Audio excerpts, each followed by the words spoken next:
सम्राट अशोक की जयंती के अवसर पर रामपुर में आयोजित एक कार्यक्रम में पहुंचे कांग्रेस प्रदेश अध्यक्ष अजय रॉय ने प्रधानमंत्री नरेंद्र मोदी पर निशाना साधा है।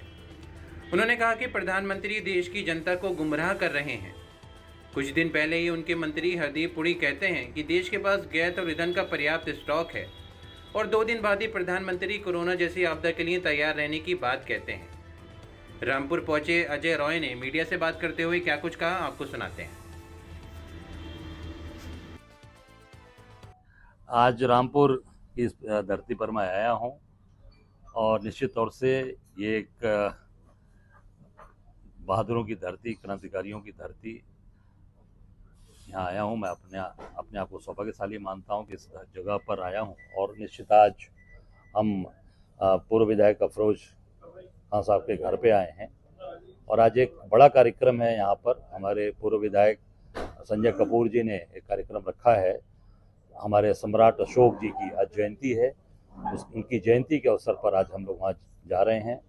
मैं सभी अपने साथियों को सम्राट अशोक की जयंती पर शुभकामनाएं देता हूँ, मुबारकबाद पेश करता हूँ। और आज हम सब लोग ईद के शुभ अवसर पर भी आए हैं। आज अफरोज भाई को अपनी ईद की मुबारकबाद और ईद की शुभकामनाएं देने।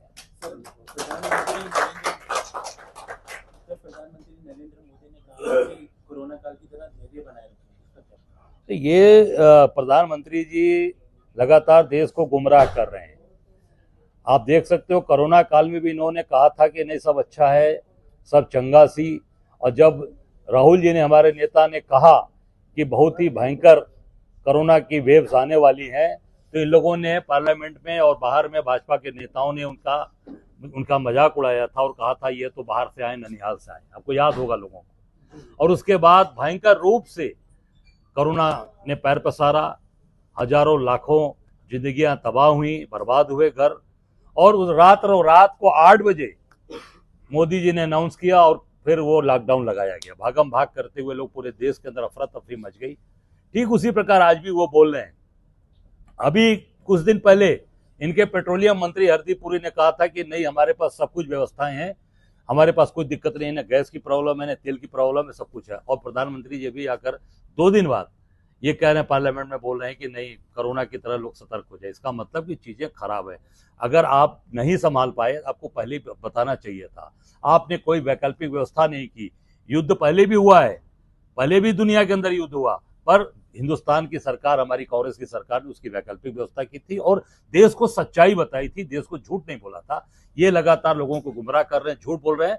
और निश्चित तौर से भारी समस्या गैस के लिए आप देखिए, लगातार लोग लाइन में लग रहे हैं, वहां उनकी मृत्यु हो जा रही है, हार्ट अटैक कर जा रहे हैं। अभी कुछ दिन पहले अभी हम लोग गए थे, बागपत के अंदर भी हुआ, हापुड़ के अंदर हुआ, पूरब में हमारे गोरखपुर में हुआ, अभी हमारे फर्रुखाबाद में एक महिला वहां पर एक्सपायर कर गई, कानपुर में हुआ। ये लगातार चीजें चल रही हैं और पूरे देश को प्रधानमंत्री जी गुमराह कर रहे हैं, पूरे देश से झूठ बोल रहे हैं। 2014 के बाद से कांग्रेस की सीटों में भारत की गिरावट आई है। सर, ऐसी क्या वजह है जो कांग्रेस जो है, क्या जमीन पे काम नहीं कर रही है, क्या आपके कार्यकर्ता नहीं है, क्या कारण है? नहीं, कहाँ पर गिरावट आ रही है? अब लगातार आप देखिए, लोकसभा के चुनाव में 1 सीट थी हमारी, हम 6 सीट पे हैं अभी उत्तर प्रदेश में।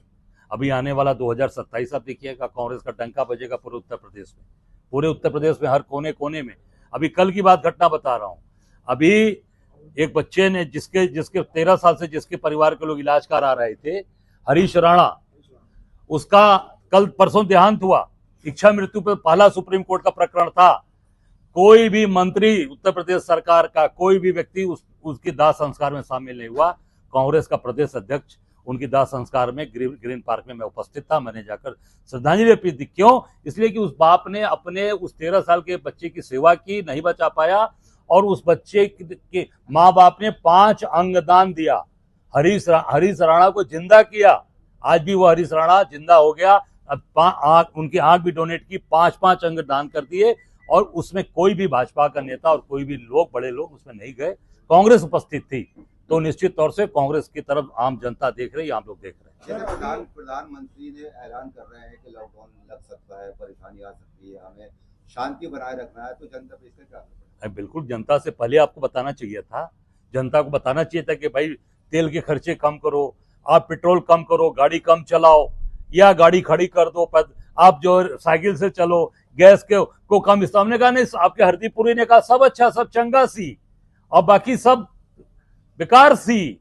तो पूरी चीजें बर्बाद कर दिया पूरे देश को अंदर। अब कह रहे हैं लॉकडाउन की स्थिति चल रही है, मुझे लगता है बहुत दुर्भाग्यपूर्ण होगा और पूरी देश में तबाही मच जाएगी। इसको सत्यता के साथ आपको बताना चाहिए था, जिससे लोग पहले से अलर्ट हो जाते और पहले से अपनी चीजों को कंट्रोल करके काम करते। सर, एक वर्ग विशेष के लोगों को टारगेट कर इनकाउंटर किया जा रहा है, उसको लेकर आप पूरी तरीके से ये अत्याचार अन्याय किया जा रहा है और निश्चित तौर से काउंटर ही नहीं, पूरे लोगों को सताया जा रहा है, अत्याचार किया जा रहा है, जेल भेजा जा रहा है, घर गिरवाए जा रहे हैं, मस्जिद तोड़ी जा रहे हैं और लोगों को इबादत गाह को तोड़ा जा रहा है। निश्चित तौर से उसकी निंदा करते हैं, भर्त्सना करते हैं। अजय जी, आप खुद ही कह रहे हैं कि प्रधानमंत्री का जो बयान आया, देश में क्या हालात हो सकते हैं और कांग्रेस उनके बयान को लेकर आप क्या रणनीति बना? नहीं, कांग्रेस निश्चित तौर से, हम कोरोना के समय भी आम जनता के साथ खड़े थे। जितना कांग्रेस ने सेवा किया, किसी भी दल ने सेवा नहीं किया। मैं बनारस में था, हमारे एक कार्यकर्ता दिन रात सेवा कर रहे थे, हम लोग लगे हैं।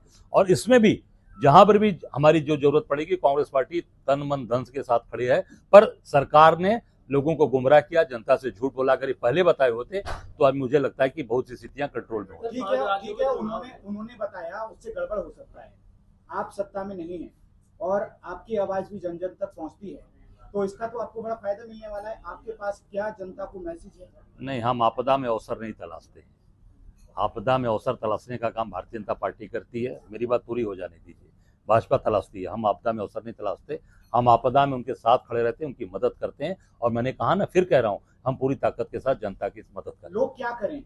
नहीं, लोगों से यही आग्रह करूंगा कि लोग सतर्क रहें और अपने संसाधन को बचा कर चलें। सर, 5 राज्यों में आप मांग करेंगे कि डीजल पेट्रोल कम यूज मैं करें? तो कह रहा हूं ना, अपने जो संसाधन का इस्तेमाल कम करें, निश्चित तौर से सतर्क रहें, क्योंकि आने वाले समय इनको कुछ नहीं, इनका तो कुछ नहीं होगा, लॉकडाउन कर देंगे, पर आम आदमी परेशान होगा। इसलिए अभी संसाधन का इस्तेमाल जो भी है, डीजल पेट्रोल गैस, इसको बचत करें, इसको बचाव करें। सर, 5 राज्यों में चुनाव है, उसको लेकर क्या तैयारी है? निश्चित तौर से हमारी तैयारी है। 5 की 5 जीत रहे हैं, केरल भी जीत रहे हैं, असम भी जीतेंगे, तमिलनाडु भी जीतेंगे, पौंडीचेरी भी जीतेंगे।